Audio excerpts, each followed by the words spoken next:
Do you believe, David, you could be an Alabama, Stanford, Michigan physical team? Because Jim Harbaugh is clearly building at Michigan what he did at Stanford, which is point-of-attack tough football. Could you build tough football without tough practices? Is it possible? No. Impossible.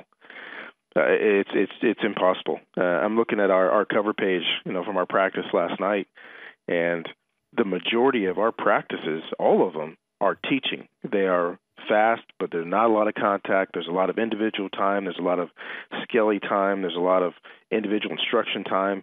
But there's going to be a 12 to 15 play team period where we're gonna hit each other. We're going to push each other around. There's going to be some contact.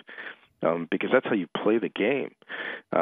It's funny too. You and I know a lot of guys that coach and play in the NFL, and the thing that I've heard really over the last 3 years, which is the off seasons have been better physically for the players, which is a great thing.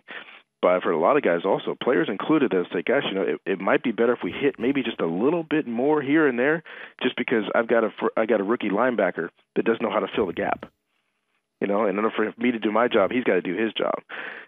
Tackling in the NFL has gotten worse in the last few years. Yeah. So there does need to be a balance, and I'm all for it. I think that we've, even as a conference, Pac-12-wise, 2 years ago, we were one of the first ones to say, hey, here's how we're limiting contact. Here's how we're specifying how we're going to tackle and not tackle.